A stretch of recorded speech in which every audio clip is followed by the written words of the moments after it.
ओम श्री गणेशाय नमो। ओम नमः शिवाय। तो बंधुरा भिडियोते खूब संक्षिप्त आलोचना करते चलेছি 27তম नक्षत्रेर मध्य 26তম नक्षत्र उत्तर भाद्रपद नक्षत्रेर सम्पर्के। तो आमरा सकलेई जानी नक्षत्रेर निजस्व आलो आछे, ताई आमादेर जन्मछके जेसब व्यक्तिर एई नक्षत्राधिपति शुभ ग्रहे शुभ अवस्थान एबं शुभ ग्रहेर दृष्टिते अवस्थान करे আমরা এই নক্ষত্র থেকে প্রচুর শুভ ফল পেয়ে থাকি। কিন্তু কোনো ব্যক্তির জন্মছকে এই নক্ষত্রাধিপতি অশুভ গ্রহে অশুভ অবস্থান এবং অশুভ গ্রহের দৃষ্টিতে যদি অবস্থান করে থাকে তাহলে আমরা এই নক্ষত্র থেকে প্রচুর অশুভ ফল পেয়ে থাকি।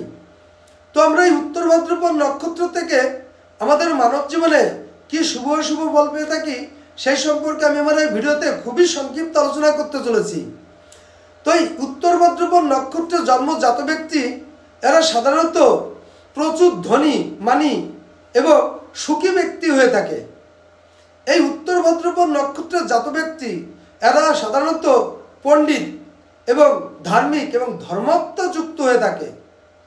এই उत्तर भाद्रपद नक्षत्रे जेसब जातक व्यक्तिर जन्म एरा साधारणत मिष्टिभाषी मिशुके एवं रसिक प्राकृतिक हुए थाके। एछाड़ा এই उत्तर भाद्रपद नक्षत्रे যাদের জন্ম এরা দৃঢ় প্রতিজ্ঞাপূর্ণ হয়ে থাকে। এছাড়া এই उत्तर भाद्रपद नक्षत्रे যাদের জন্ম এরা সাধারণত পরোপকারী হয়ে থাকে। তো বন্ধুরা এই ছিল আমার এই ভিডিওর সংক্ষিপ্ত মূল আলোচনা। নমস্কার।